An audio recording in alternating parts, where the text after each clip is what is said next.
Hi, I'm Joel H. Brewster, and I'm no stranger to horror. And this is a podcast where I discuss the big and the small of the genre with the hopes of taking you from being a casual horror fan to a spooky film fanatic like myself. Today, I am talking about a horror film that I saw for the first time, and it's very iconic. And when I saw it, I realized why it's iconic. And to go through it and to introduce the film, I have a very special guest, Rehema Ngongo. Yeah, I just want to make sure I got your name right there. And we're going to be talking about the 1981 film Possession by Andrzej Żuławski. I think I just butchered Andrzej Żuławski. Andrzej Żuławski. It's funny, too, for everyone that we just talked about this like 30 seconds ago, and I just No, it's all good. How are you doing today? I am so good. I'm so excited to finally talk about this movie with somebody who's seen it. I'm stoked. Yeah, it's a very, very interesting experience. And I really can't wait to get into it. Before we get into that, though, I would just love for you to introduce yourself and just I'd like to definitely talk about your job, too, because we both live in Victoria and we're both in the film industry in Victoria. So, yeah, this is a very rare occurrence for me, and I'm really excited to get into that, too. So can you tell us what you do for your work? So I am the admin at the Vancouver Island South Film and Media Commission. We are a team of 3 people, currently 4 right now, because we've got our summer intern, who get movies on Southern Vancouver Island and get people jobs. So it's a pretty cool job. I think it's the best job I've ever had.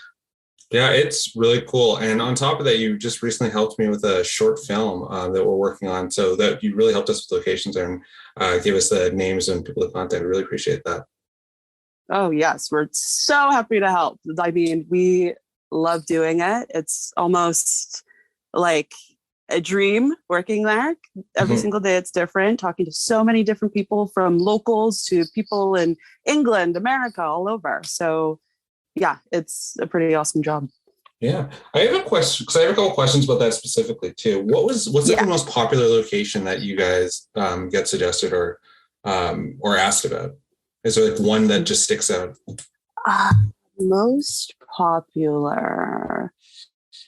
We've been getting a lot of asks for schools. So right now schools are pretty popular, but I mean, there's the iconic Empress, the Legislative, pretty much if you Google Victoria, tourism places in Victoria, it's those places. Craig Derrick, So yeah. Is there a very specific type of movie? I think I already know the answer to this, but is there very specific types of movies that come here? Movies of the week. So we get a lot of Hallmark, and action movies, Bollywood / Punjabi movies. But yeah, Hallmark is our bread and butter at the very moment. Action movies. I didn't see that coming. Yeah, Hallmark I knew of, movies of the week I knew of, but yeah, action movies. Yeah. Totally. So like X-Men is the obvious first one that I can think of. Yes. But there was one that was here with Bruce Willis. I guess we have a lot of land to play in. So yeah, we get a lot of diversity here, which is pretty cool. Yeah, it is really cool. What drew you to this job? How did you find out about this job? I had a friend recommend it to me. He said, "What are you doing these days?" I said, "Nothing much." He said, "You want to work at the film commission?" I said, hell yes. Met the people, the lovely ladies who run it, Kathleen Gilbert, and Maureen Landa McGavin. I don't think there would be a film industry without that office. So I just happened to be at the right place at the right time. And yeah, now I'm here doing this sick job, meeting so many cool people like yourself. It's fun. That's really cool. I swear we're gonna get into the movie, but I just did have a 1,000 questions. I have one totally. more. Because I've been since we started talking, just through this actually. I think you shared one of the articles from the short film that I'm working on And since we started talking there, you've just been very helpful and very friendly. And we just found that we have this common interest in horror. So I started to look up like more stuff, like because I read your bio on the website, and then I saw that you had written a play as well. And I want to know more about that as well. The Hell is a Teenage Girl, is that right? Yes, yeah. That's it. So I loved Jennifer's Body when it came out. One of the few rare runs. Amazing movie. Diablo Cody. Good. Iconic. She's genius. I met her one time. Oh, you did? Where'd you meet her? I met her in it was a pitch fest in LA, and she was doing a panel there, and I asked her a question about diversity in film, and she just pretty much just told me to keep going. It was really cool. Sorry, I love it. So good vibes. Yeah, great vibes. Awesome person. Cool. Yeah, no. I mean, Juno, Jennifer's Body. Like, what more do you need? So loved it. Saw it in theaters 4 times. Because I don't know. I think I just got her, so I got the movie. It took a couple of years for people to get it. Now, I mean, you see it trending every couple of months on Twitter, which is awesome. But yeah, I played sports and I tore my ACL and I couldn't play sports anymore. And I just happened to be in a theater class, and the teacher said, you have to write a play that takes place in a car. So we called them car plays. So I ended up writing this play about a teenage girl who has coerced a outcast into doing something terrible. Yeah, I wrote this, and the teacher said, you should really submit this into the Belfry Theater's Spark Festival. And so I did. They loved it, came to the school, read it. I got to meet them, and they asked me if I wanted to produce and direct this play. So I got my first chance and opportunity to do that at 17. Wow.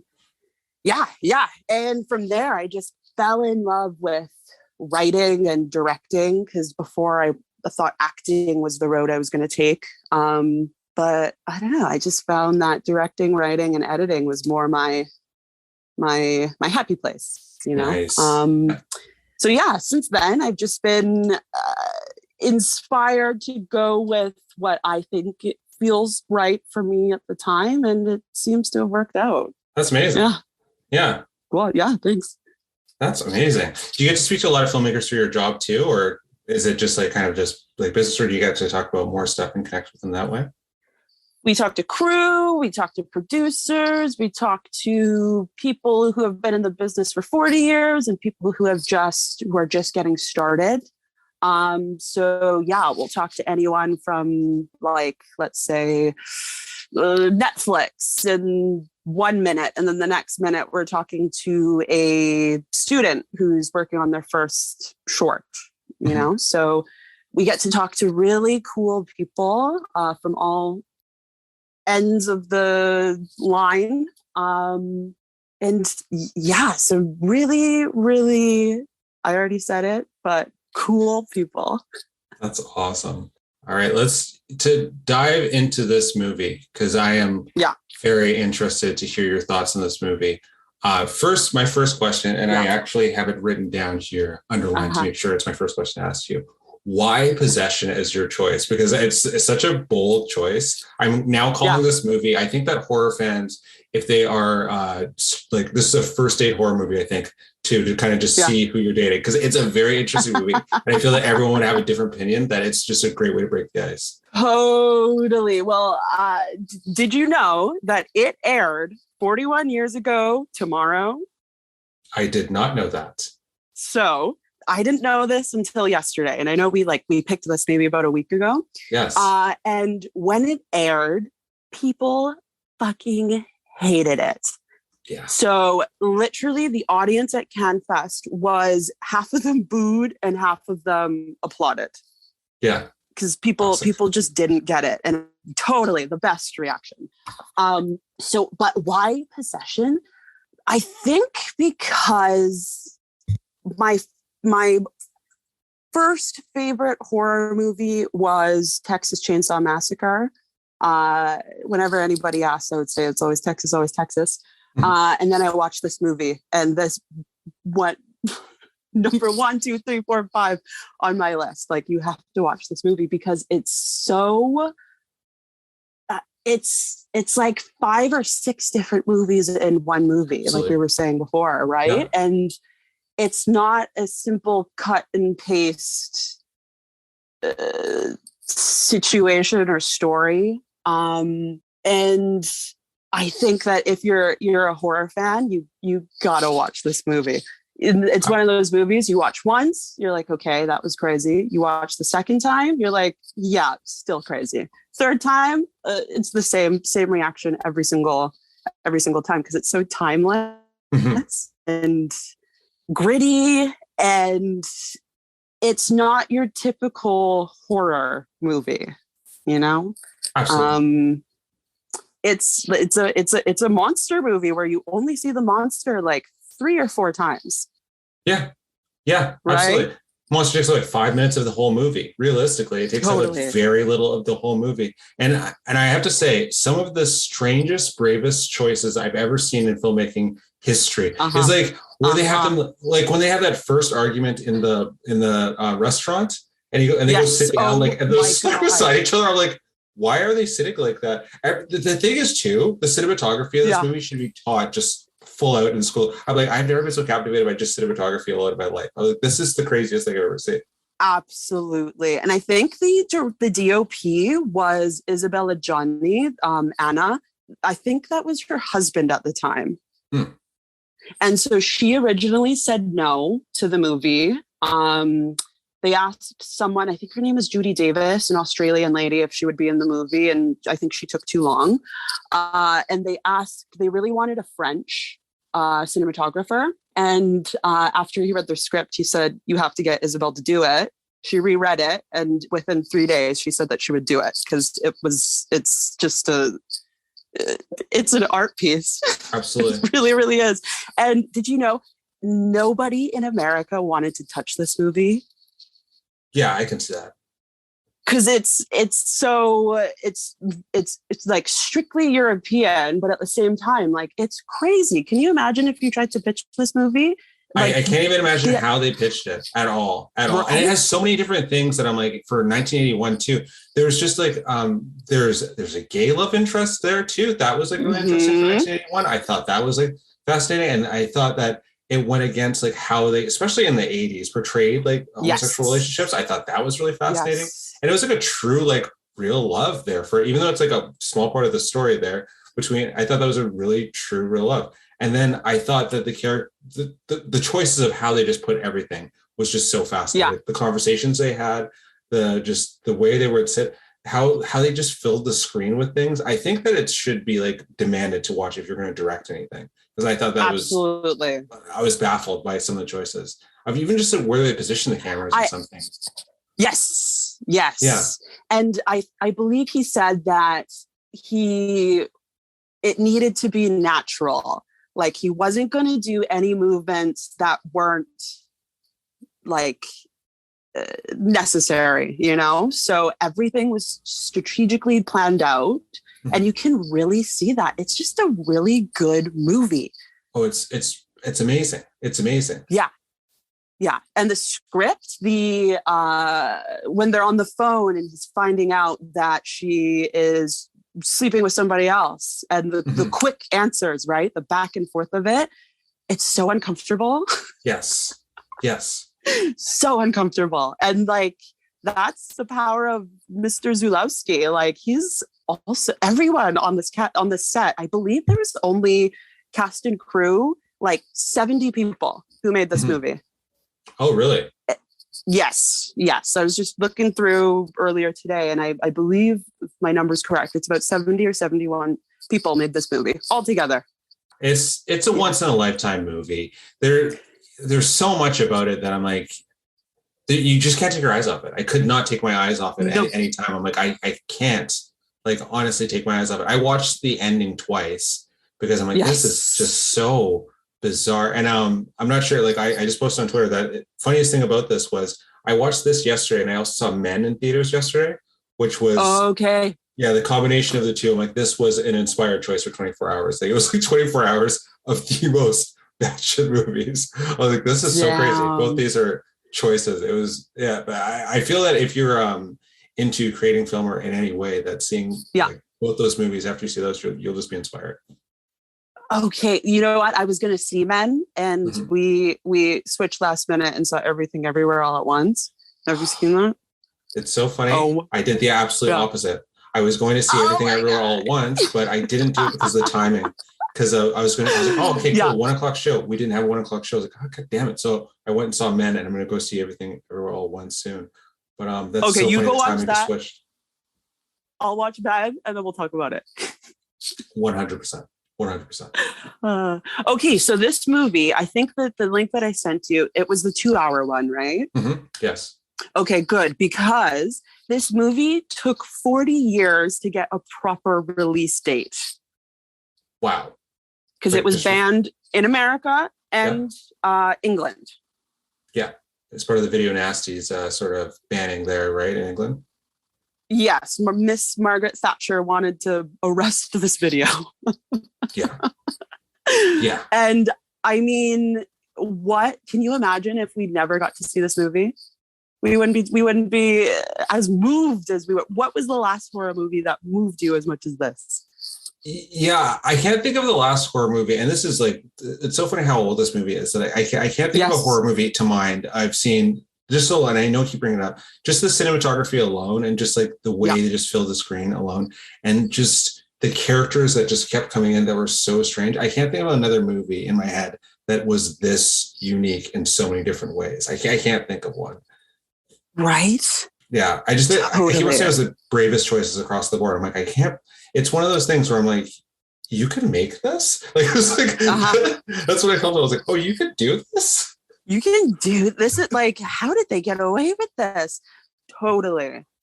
Sam Neill too. It's funny to watch Sam Neill in that, and then from like that, and then like what is it, decade and a bit later to be in Jurassic Park. I'm like, oh, that is night and day. That is night and day. I was like, oh, he's not American? Like, whoa, I didn't know he had this. He was from New Zealand. Yeah. And Hunt for the Wilder People too. I'm like, now like adding this in his career, like, man, he's got quite a good like filmography. He does. Yeah, he does. He's a badass. Yeah, he was. And then what a bizarre role. Hey, like, I've never seen Toxic Man. Oh yeah, the acting was interesting. Didn't it feel like it went camp serious throughout the movie? That I'm like, this is like really good. Like, and like some of it was like, oh, this is kind of overacted, and then I'd be like, oh, this is like so powerfully acted, and then I'm like, oh, this is kind of the tone of the movie. I'm like, it's so brilliant. Yeah, it's like too real. Yeah, like so real, and like. I mean, do you want to talk about the tunnel scene now, or do you want to talk about the tunnel scene later? Tunnel scene now. We can talk about it a couple of times, but tunnel scene now. Let's talk about it right now. Let's start talking about it. What the actual fuck? I always thought this movie would like, I feels like compiled confusion for me. I was like, oh, this couldn't get any weirder. Oh, here it is. Oh, couldn't get weirder than this. Oh, it just did. Yeah. Oh, it couldn't get weirder than this. Oh my God, what is happening? Yeah. And did you hear that it was kind of like based on, like, well, not based on his divorce, but he wrote it while he was going through a divorce? He was going through a divorce. He was broke. And I think he was drinking too much. And so I think his first, I might be wrong here, but I think his first manuscript was Devil. Because, you know, he was just angry.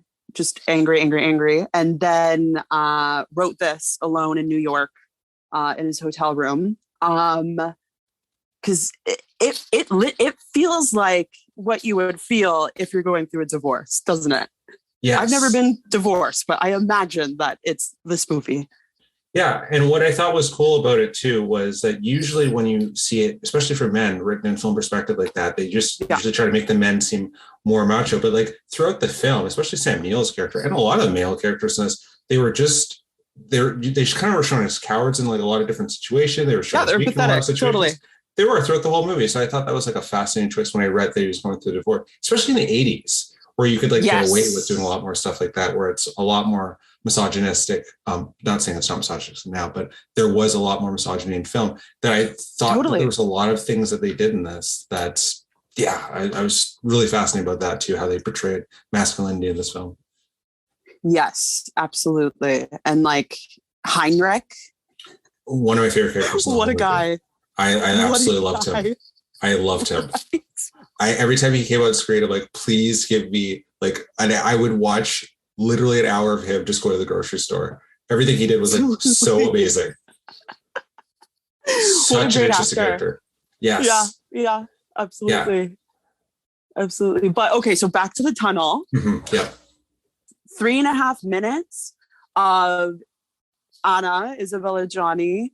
Zulawski told her to fuck the air. The end of quote. Yes. And I think she was like on the verge of insanity. Because I mean, she's miscarrying an alien. Yes. Very. The more I think about the movie, the weirder it gets for me. And like, yes, I would do anything to go back in time to be a fly on the wall of this every single day of the shooting of this. Because I'm like, that scene too was so weird to watch. So weird. So was the sex scene though. The sex scene with the alien thing. That was so strange to watch. So uncomfortable. And like, I don't usually get uncomfortable. I love horror, right? Like I lived in that uncomfortableness. And it just gives you the heebie-jeebies. That and another one that killed me too. And I thought that I was like, oh, the same thing. I was like, I've seen a bunch of horror movies. I think it'll be fine. Yeah. When she was the beef through before she cuts her arm, when she was putting the beef through, I was like, oh, something's going to happen. I'm like, something's going to happen. Yes. And the way they did that was so intense. I'm like, I feel so uncomfortable this whole time. And then she like cuts off. I'm like, this is it. And then he cuts himself. I'm like, that had me on the edge of my seat the whole time. Right. Where it's like, this is the most toxic relationship that I have ever seen on film. Oh, yes. Hands down. Right? Like, I can't think of another movie where you just want to like jump in and separate them, but you can't. And take Bob to social services immediately. Poor Bob. Oh my God. Bob. I feel like he had the shitty end of the stick out of everyone. When they found him, when Mark, Sam Neill's character, found him, he's like, oh, I've just been living here by myself. I'm like, that's the saddest thing I've seen in the whole movie. He's like covered in food. I'm like, that's so sad. So sad. The makeup in this movie is so good because they look, when they're supposed to look disgusting, they look fucking disgusting. Yes. Right? And like, I didn't realize that for most of the movie, she's wearing the same dress. Like she hadn't changed her dress in days. So it's just getting dirtier and dirtier. Yeah. It's interesting you said that. Yeah. She looks pristine the whole time. Her dual role too is very fascinating. And playing both those characters. Like Sister Faith and Sister Chance. Yeah. What a weird movie. So weird. So I mean, I was like, to go back to the very beginning when you said what made you pick this, I originally was going to pick Jennifer's Body, but you've already done an awesome episode on that. Thank you. Yeah, that was great. Yeah, so great. And then I said, because I mean, I love it. But then second thought, I was like, you have to do Possession. And if he hasn't seen it, he's got to see this movie because it's next level. Yeah. It's art. It's art house. It's the definition of art house. Yeah. There's a list on my website of like, oh, my favorite movies and stuff like that. That's definitely going on there. Cause I'm like, it's one of my tops now. That's so insane. It's just so much. I know. Honestly, it's same thing with me. It's so much. And it got booted to the top of my favorite because everything about it is just so particular and so thought out. I think it's a perfect movie. Yeah, it really is. And the funny thing is like, there's like little things that I was watching that I was like, oh, even like the scenes they have them. One of my favorite scenes, and it's like a kind of, it turns into something scene, but it starts off as a nothing scene, is when Mark and Heinrich are in the meeting in the it's like a bar bathroom, I guess it is, right after he gets attacked. Yep. Yeah. Their movements of where they keep on walking to go talk throughout that scene. Yes. Before I was like, that is like such a, and just the way where they're standing like in the urinals and then they're just go like somewhere else and just like the walking around. And then when he takes the shoe before he puts it in the toilet, I was like, what is happening right now? Like, what is going to go on? I did not know where that was going to go at all. And like, it was like pretty obvious when I saw it. I was like, where is this going to go?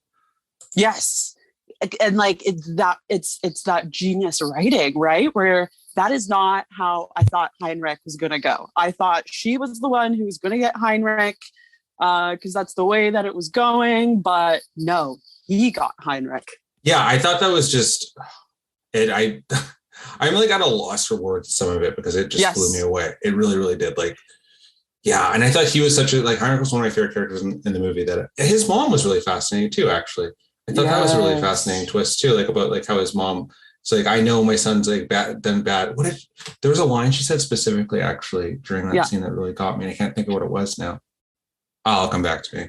But she said something to him that like really threw me off. And I was like, I think it was about like his other family. How she like, oh yeah, there's been others before.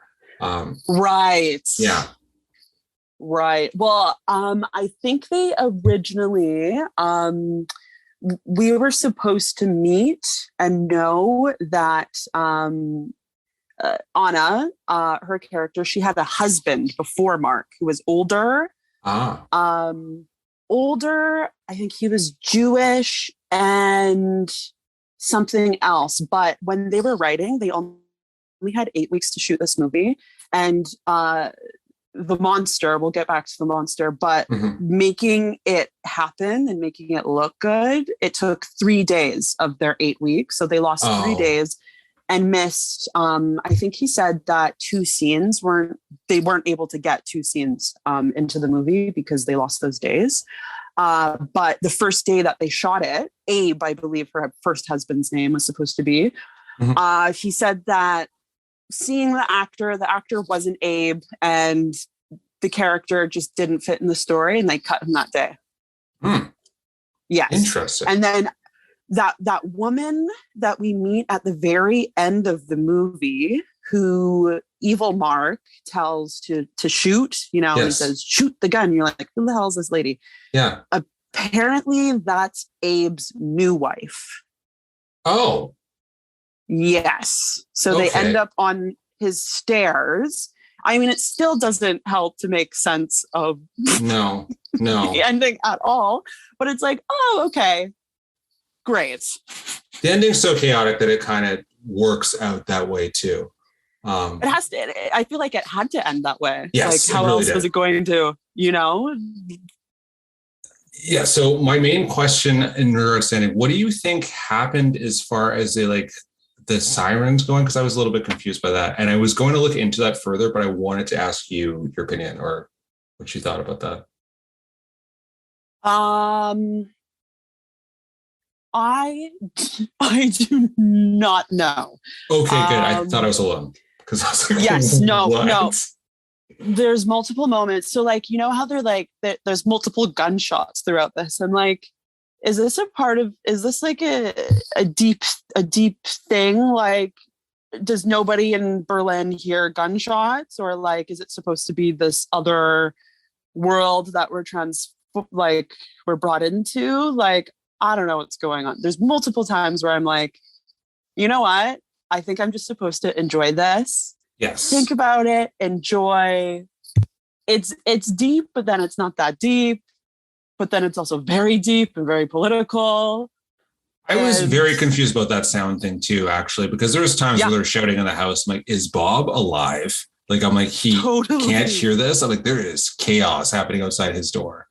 And ruining the apartment, absolutely obliterating this apartment. And Bob's just in the other room. Like, what about their neighbors? Yeah. Right? I was like, really confused by the friend too, actually, with the cast. Yes. Yeah. She was a very interesting choice too. Every character in this movie was just like the most fascinating choice I've ever seen. I would easily watch a movie about all of them. Yes. Yeah. Spin-offs about every single character. I would be completely okay totally. with. Yeah. Totally. Did they do a remake of this? Because I saw another Possession and I didn't want to touch it to see if that was a remake of this. Honestly, I don't know. And if they did, I don't care for it, because why would you try to remake this wonderful work of art? You cannot remake it. No remake or sequel for this. It's just one of those movies where I'm like, this was a one and done because the world of this just works. Right. And it's such a specific time, and it's also timeless. It's just this enigma of a movie. Heinrich 2, actually, and this is just based on my own, especially of the 80s. This is just based on my own view of films in the 80s and how they portrayed masculinity.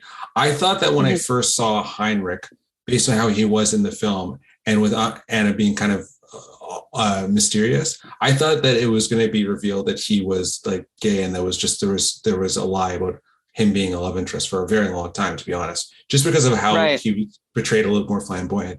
And it was the 80s. So I was like, oh, that's usually how they portrayed like flamboyance on screen. And then that wasn't the case.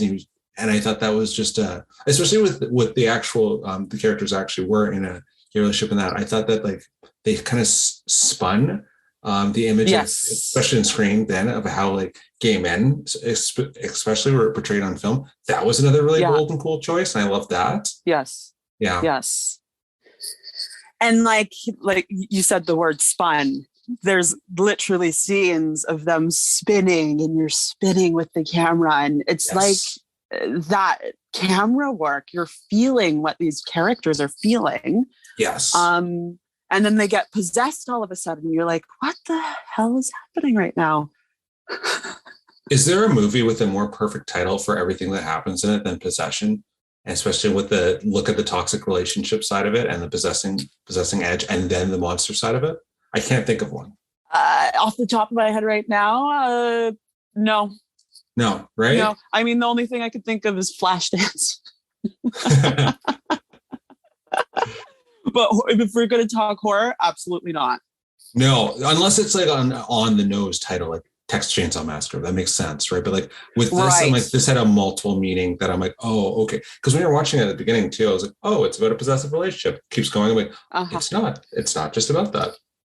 No, it's about. I have a quote here about what the DOP said, because he said, oh, it's not.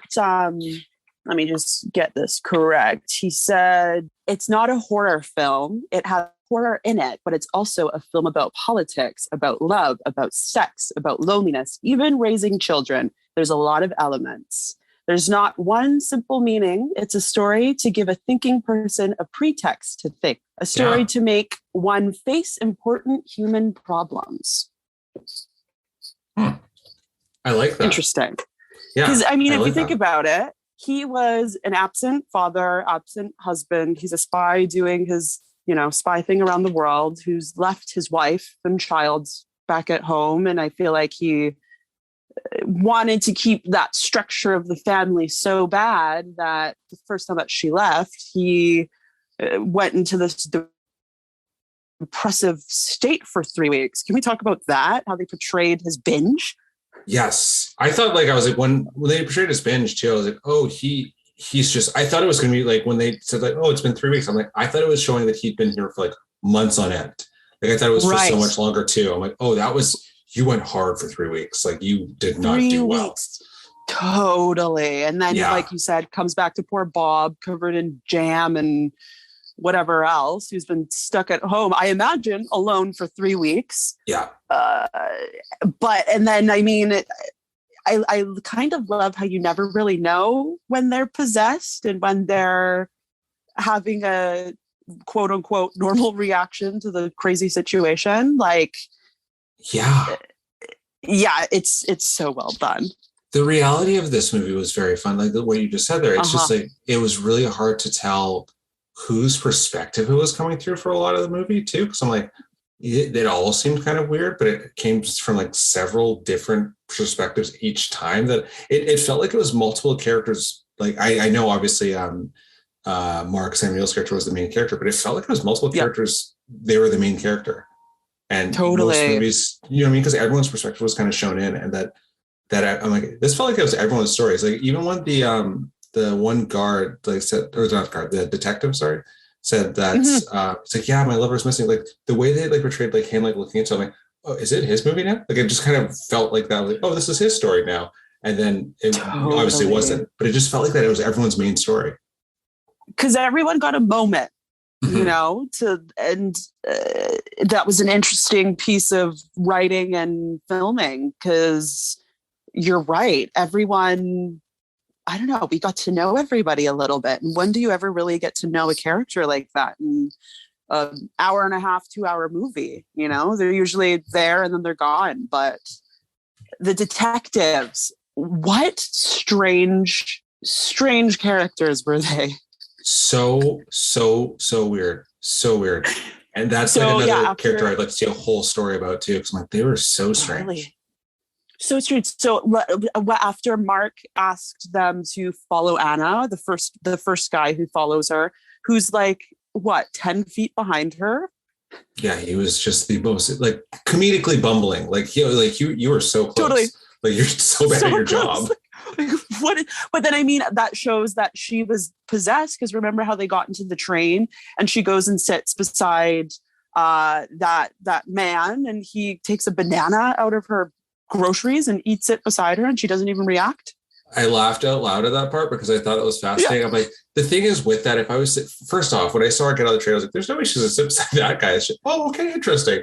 And then he takes banana, and I'm like, oh, okay. I would have just given him probably my groceries, like not even out of fear, just like, oh, if you're bold enough to take my banana, you can just have the rest of the groceries. I don't even just need take the whole thing. Totally. Yeah. That was so strange. Oh, so strange. And then when with that, the first detective, that's when we first see what the movie is actually about. Yeah, I guess. Mm-hmm.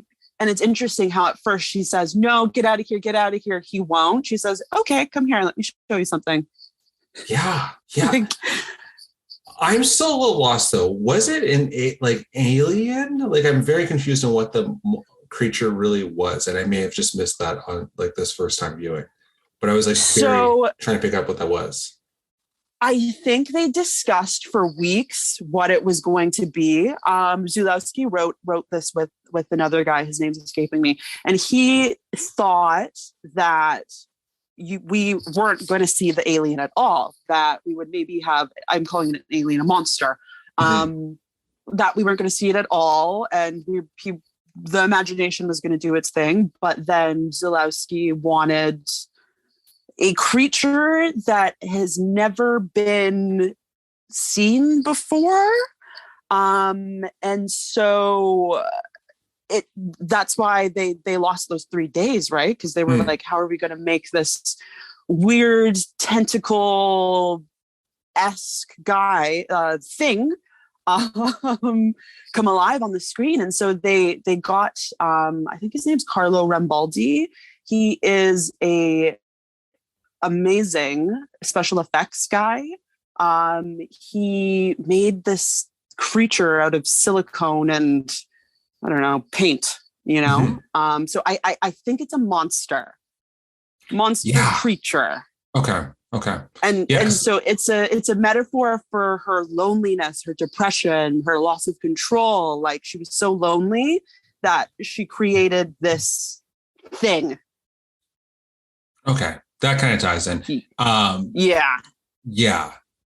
That I'm still a little confused about the doppelganger angle too, to be honest with you. Me too. Okay. I keep on thinking, I'm like, I don't know if I'm just like not smart enough to get it on, because it was first time viewing. I'm like, I'm a little confused with the doppelganger on both the doppelgangers. So it's like, are they both doppelgangers, or like the teacher, was she a doppelganger?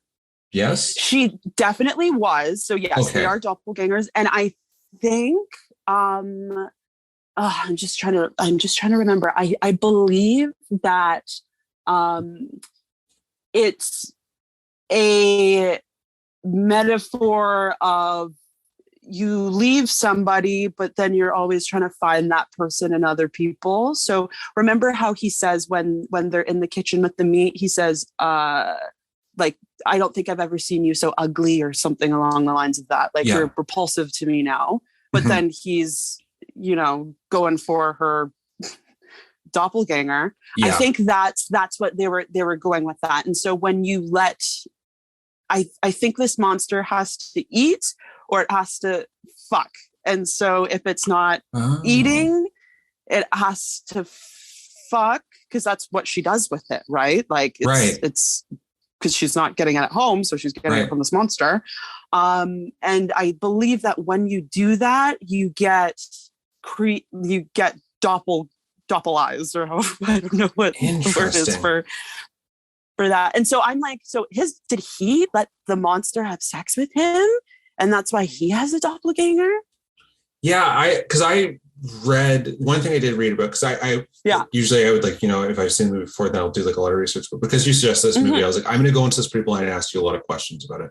But I did read one thing in regards to it, that both the doppelgangers represent like the ideal partner for each of the other person. Yes. Yeah, and I kind of saw like, and you can kind of see that in both of the doppelgangers, how the teacher was a kind of like a meeker, more soft-spoken, not argumentative version of his wife. And then the other one was like kind of a tougher sort of more present person of the husband. Right. Yeah. So I could see that too on both ends. But yeah, the doppelganger angle and the pink socks thing was another weird thing for me near the end. I didn't really get that. Love that was in there. Very strange about that detective. Or spy, or whatever that guy was. Whatever they are, totally. Yeah. Just straight up chaos near the last like 10 minutes. I was like, this is just right up my alley. And you know what? What I really love about this, within the first 2 minutes, you are brought into these people's lives, and you see just how chaotic it is. And you're like, okay, this movie is going to be a trip, because we're opening within the first literally 2 minutes with a fight. Like, okay, this is going to be a ride. Yeah, it just felt like I was like, oh, you know what I mean? I'm like, oh, is this movie going to like start? I'm like, oh, the movie started. Like, it's, you know what I mean? Like movies just take some time to get into, like, oh, this movie started. I'm like, I wonder what the slowdown period is going to be. I'm like, oh, there hasn't been one yet. You're just going pretty much full on with characters this whole time. I'm like, oh, I was like edge of my seat the whole time. And then like, I just kept on sitting there watching where the camera was going to go. I'm like, what are they going to focus on? Like when Samuel was like sitting in the rocking chair and stuff like that. And like, oh my God, his face getting close to the camera, or even just like the marks he hits when walking in the room. I'm like, I usually don't, as a writer, I don't usually pay attention too much, like this actor's hitting marks, but I'm like, how is he doing this? Like that must have taken forever to shoot. Like there's so much of it that just really, I was captivated from the second it opened to the second it closed. Totally. And I love that Andrzej not only wrote it, but he directed it.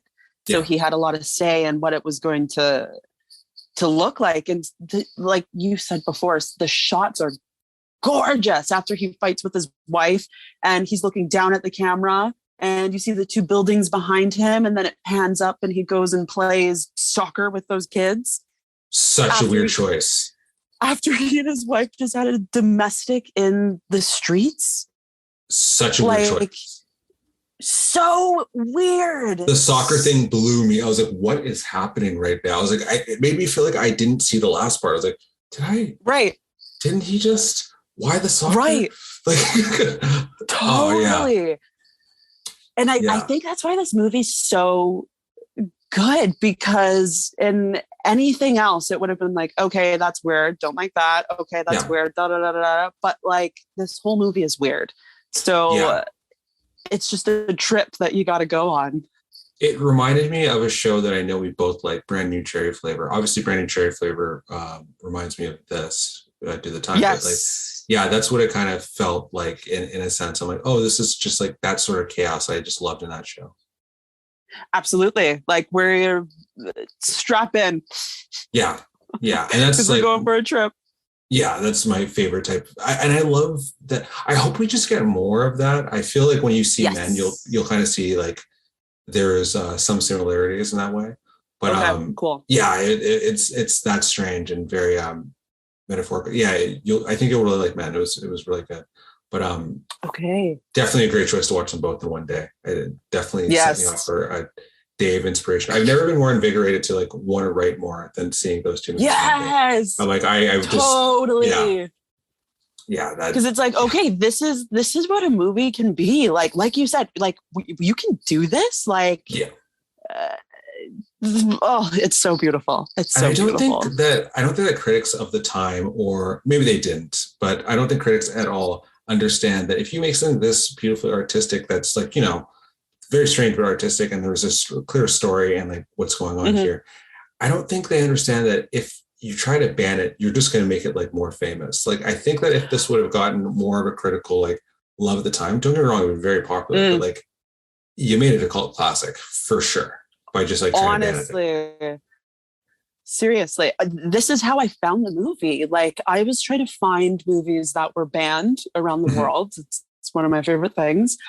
Just to see why, you know, like why is this bad? And so I came across this and I was like, what the hell did I just watch? This is art at its finest. Yeah. And the thing is, for the things that are in it, I'm like, I don't really quite understand why it was banned. I didn't think it was that gratuitous in ways. Like, I thought that like the artistry of itself really stood out more than the more graphic scene. So I didn't like, I didn't quite understand that, because there's like a lot of movies where I'm seeing like, oh, that's just like very like torturous and very like graphic, or there's like, you know, very like a lot of hot things in it that, you know, whether it's trigger warning here, whether it's like sexual assault, children dying, a lot of things like that. I'm like, oh, I can understand why that's like very bad. This has so many different great artistic choices that I'm like, and especially acting too. I'm like, I don't really understand the thought process behind banning this. It feels like they watched like part of the movie just from clips where they got heard about it and they're like, you know what, that sounds crazy. That sounds crazy. Throw it in the room and throw out the key, you know? And it's like, you either get it or you don't. Like, I can understand how if someone who's a bit more conservative would watch this and would be absolutely disgusted with it, right? But it's like, you have to open yourself up to the experience, because that's what it is. It's an experience. And a lot of movies are like a lot, like, I don't know, you'll see a movie that critics hate, but it's like art, you know, like it's not supposed to be. Oh my God. I was hoping we could talk about this movie. Yes. Have I seen Titanic? I was going to ask you if you've seen it. So I also watched Possession again last night. And the way that it made me feel after watching it was the same way that I felt after Titan, which I just watched like a couple months ago. Oh my God. Can we talk about that for a second? We 1000% can, and I would love to high five you right now. That movie is like one of those movies I'm like, oh, I guess this is going to be part of my personality now. Like, this movie is going to be brought up so much. I love that movie so much. I thought it was so weird. I was watching it. I saw it in theaters. This is a really funny story too. Okay. When I saw it in theaters, I saw it with my then pregnant wife. And I did not know the movie had pregnancy in it. And I was like, hey, I leaned over to her during the movie. She is such a badass for watching this, because I leaned over to her during the movie and I was like, hey, sorry about this. She's like, it's fine. I'm like, oh, I didn't know. I had no idea. It is such a weird movie. And I nearly quit writing when I saw it. Like, I'm not even kidding. I was watching the movie. I was like, oh, this is kind of it, I guess. If someone could make this, what am I doing? Like, it was crazy. Oh, love that movie. Another one where you're like, you cannot be ready for what you're about to witness. Absolutely not. No. And like the way that the story twists and turns, and you're like, okay, what is happening right now? The fact that a beautiful movie about a woman that has sex with a car, who's also a serial killer, becomes a beautiful love story between a father and a son is like very, oh my God. Like, I can't even put into words how many like steps that is. And was robbed of an Oscar nomination. I did not watch the Oscars for that reason. Yeah, that was ridiculous. No, totally. I know. And like, there was times where I'm like, why is this like kind of hot? Like, why am I feeling this right now? Oh wait, I'm disgusted now. Oh, okay. There's oil coming out of her tits and every pour in her body. Oh, okay. Like you're gonna do that little dance on the fire truck in your boy drag. Like, oh my God, what a great movie. What a great movie. Performances are insane. One of the toughest scenes I saw in this movie, which was so simple, was the breaking the nose scene. I was like, that was so simply done. And I'm haunted by that. I was like, oh my God, that was just like the roughest watch. And I'm like, Horrible. It was a nose breaking scene. And then when I thought the scene that I was like, oh, I should probably just quit was when she was killing in the house early on. The back-to-back kills of that were so well done that I'm like, that's so good. So good. The lady who made it is French, right? Yeah, Julia Ducournau, yeah.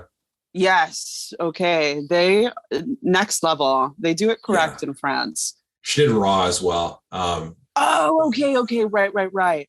Yeah. Which was cool because the tie-in of the woman that was in Raw, that was the lead, is also in this one as the one of the girls that gets killed. The friend. Yeah, the friend. And has the same character name as in Raw as she does in this. So it was like a weird multiverse. Yeah. Sick. Yeah, that movie I not like also made me like uncomfortable, and it was the first movie in a long time to make me feel like, what the hell am I watching? Yes. And it went one way, then went another way, because I was like, oh, is it about a serial killer? Fascinating. And yes. It's definitely not about a serial killer, I guess. I'm like, yeah. I know. I remember just finishing it. I went to a party the night after, and everyone, I said, have you seen Titan? No. Okay, I can't talk to you. Have you seen Titan? No, I can't talk to you. And then I brought it up with a friend that I came with. I said, have you seen Titan? He said, oh my God, I've been waiting to talk about this with somebody. What a crazy movie. Oh, so good. And it's very like David Cronenberg, like body horror is in. It's coming back. Absolutely. Body horror is coming back. And the funny thing is about that too, is I had the same experience with you. Like I always bring it up, and a lot of my friends won't watch movies. They say, oh, is it a Joel movie? It's the question I get asked a lot. I'm like, yes. They're like, I'm going to pass on that one. I'm like, fair enough. You'd see some things if you watched it. I get that a lot. Is it a Joel movie? I'm like, yeah, kind of. All right. Joel, I get the same thing. Yeah. I get the same thing. I'll ask my friends if they want to see a movie. They'll say, is it a Rehema movie? I'm like, yeah. They say, no, I'm okay. I don't want to go. Yeah, I'm like, and I always say to people, like, guys, I write movies. You get that? I'm going to put out movies. What are you going to do then? Are you going to not watch my movies? Totally. So what did your wife think after Titan? Oh, she loved it. She absolutely loved it. Oh, okay. Cool. I felt bad though, because that happened. And then we watched Malignant. Have you watched Malignant? That is next on my list. I might watch it tonight. Highly recommend it. Okay. You'll see what I mean when you watch that movie too. I was like, oof, this is back to back. But that was a really bonkers movie too. Has one of the best fight scenes I've ever seen.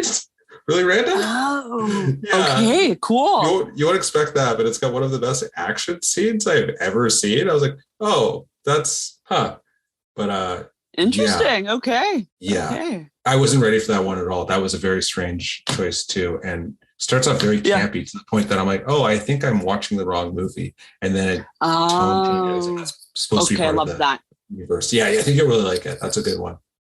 The horror movie that made me, because I was a fanatic for a really long time, and then I just kind of stopped watching. But and I'll always see a horror movie in the theater, because there's something about being in a room full of people who are scared, and it makes the experience a little bit more fun, because we're in the movies, right? Like we get the magic isn't so magic. Because I'm always thinking about, how did they set this up? How did they look at the lighting, look at the right? So being in a room, like kind of being taken out of that, and just in that fear energy, I love. So went and saw The Conjuring. I've actually seen every Conjuring in the theater. Nice. And every Jordan Peele movie, I'll always see it in the theater. Yeah, but the one that made me really fall back in love with horror, and this was just like maybe a year or two before Jordan, was Hereditary. Oh, that's so funny. I was honestly going to write down, I was like, I wonder if you're going to say Hereditary. Like I was literally going like, I should write this down for the thing. I was like, I bet it's going to be Hereditary. So I go on, but I was like, that's so funny. I bet you're going to say that movie. Great movie. Yes. But the head scene, I was not expecting that. I remember turning to my friend and saying, what the hell is happening? Because I can usually anticipate the way a movie's going to go and I can figure it out. It's like a superpower of mine. And to be unexpected, like to be blown away like that, I was like,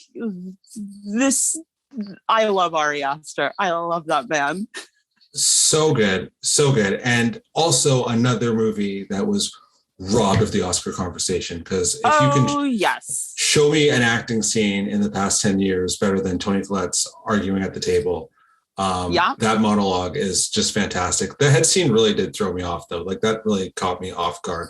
I thought that kid was going to be in the movie a lot more based on the trailer too. Me too. That really threw me off. That completely threw me off. I was like, I thought this was at least like a number 1 or number 2 actor, and she wasn't. And then the fact that she was the demon the whole time. Yes. Oh my God. What a choice. That movie really caught me off guard. Yes. I love that movie. I saw that in theaters too. Yeah. Okay, cool. I mean, oh God, I love being caught off guard with horror, because I mean, it just makes it a lot more fun. That makes sense why you suggested Possession, because this caught me all sorts of off guard. I did not know what I was getting into at all. I didn't read anything about it either. I just dove into it. The most I'd seen about it, to be honest, I thought I saw it. You know why I thought I saw it is because of that one screen grab of her face that I see everywhere. I'll have to send it. I'll put it in the show notes. Okay. Is it the one with her neck wrapped? I believe so. It's like I see it everywhere. I see it for like people in my horror groups everywhere. So I'm like, that's why I'm like, I've seen this one thing so many times. I'm like, I think I saw the movie, and then I'm like, no, I had not seen the movie, and I was not ready. No, because it's one of those ones where you'll ask, have you seen Possession? And if someone's like, it's like, no, you would know if you've seen this movie, because 100%. It's crazy. Yeah, what a ride. What an absolute ride. Yeah. Right. Yeah. The another one that it's a slightly problematic horror movie, but I don't know, I love it. That I like to throw people off with is Sleepaway Camp. Yes. And obviously it's slightly problematic for obvious reasons, but yeah, absolutely. Yeah. It's so horrible. And it's one of those movies where it's so bad that it's perfect. Yes. You know? Yeah. And there's something special about that as well. Like, what's the quote? Every horror fan kind of has one of those movies that I'm like, oh, it's problematic for a number of reasons, but you know what? It's still like a classic and has like elements to it that like, yeah. What's your favorite? What's your problematic fave? Maniac, I'd say. Maniac with Elijah Wood. That's definitely probably my problematic fave. Just because it's like, obviously, like the whole movie is just killing women. Then I'm like, oh, this is just like a serial killer killing and like scalping women. But I'm like, it's like scared the shit out of me. Right. Is that the one with the lady from Yellow Jacket? Or is that a different Elijah Wood horror movie? Maybe a different Elijah Wood horror movie. Okay. This is the one that's all shot through POV. So you know if you've seen it, because it's like all POV. So the whole movie is him killing people, but you see it completely through his eyes, and he's the main character. So it's like, it's very fascinating to watch. Oh, I cannot recommend it high enough. It's so good. It's so good. Okay. Yeah. It's going high on my list. Mm-hmm. Sick. I love it. Okay. All right. Before I like wrap up here, I do want to ask you some questions before I go here. And number one, if you could work with any filmmaker or actor, past or present, who's your 1 and 2, like filmmaker and actor you'd like to work with, past or present? I do have this dream of like making a movie produced under Jordan Peele or working with Jordan Peele. That's just amazing. manifestation that I'm working on. But besides him, cause I don't know, because he's the guy. He's the guy He right is. now, He is, absolutely. like original, talented, humble. He's just the coolest. Best horror trailers in the game too. No one's touched those trailers. I'm like, yeah, it's the best. Like you can't see one of his trailers and be like, I want to see this. Yeah. Right. And like Us, I mean, the twist in the last 30, well, let's say 3 minutes, I guess. Yeah. I mean, I wasn't expecting that. Were you expecting that? At all. Right? And then it's one of those movies you have to watch over and over and over again because you pick up something new every single time. I mean, that's, I feel like, a staple of something being timeless. 100%. You could watch it over. But okay, to answer your question, I mean, honestly, I think I would want to work with Zulawski, and I would want to work with Zulawski, and I do love a young Isabel Adjani. He's either Isabel or Shelley Duvall. Great choices. Yeah. Great choices. Yeah. But Zulawski for sure. I don't think I'd want to work with Kubrick because he's just we're both Leos and that wouldn't work. Yeah, a lot of clashing. Love him. Totally too much. Or I will say Wes Craven. Another great choice. There's just so many classic choices. Yeah, Wes Craven would be up there on my list too. And then if I had to, and I mean like Dario Argento, I would love to work with him on anything, just anything. I'll be a PA on your set. Just let me work with you. Yeah. Yeah, because I love Giallo films like Suspiria. That's, I think, Possession's number one for me, and Suspiria is number two. Just because, I mean, I love a simple story and gorgeous sets and cinematography. I'm a sucker for that. But yeah, that's final answer. All those people. Great choices. Great choices. Another what question. What about you? I want to know what you know. Good call. Let's see. Yeah. Great question. And I had this question, but I didn't write down my answer for who would be for me. I would say that right now, I would love actor. I'd love to work with Regina King. I would love to work with okay. In a horror movie because I think that'd be really fun, and I think she's just one of the best. And then director, I would really like to work with. Just said Jordan Peele, so I don't want to also say Jordan Peele, but He is. Yeah, he's so good, so good. Definitely as a producer, I'd like to do something with Jordan Peele, but totally. Probably. It's interesting. There's a lot of Korean directors right now that's whose names I can't pronounce, but did certain movies that I'm I would love to do something in Korea. So I think that's right now where my heart is. Joel, me too. Are we related? I'm starting to feel it, right? I'm starting to feel it. Because yes, Koreans do it. Their storytelling, I honestly think, is no one can compete. Oh, absolutely. The way that they make movies is the best. Absolutely. Because there's this, and it's just tone wise too, because there's so many movies there that I've loved, I Saw the Devil. Yes. And The Witch Subversion. Have you seen The Witch Subversion? No, I haven't seen that. Highly recommend that. And what else is there? Well, TV shows too, because obviously Squid Game, but outside of that, there's All of Us Are Dead and Sweet Home were phenomenal. Yes. Oh, and The Call. The Call, yeah, really, really good too. So yeah, Korea is another place. I would just love to do something in Korea. Would be my dream.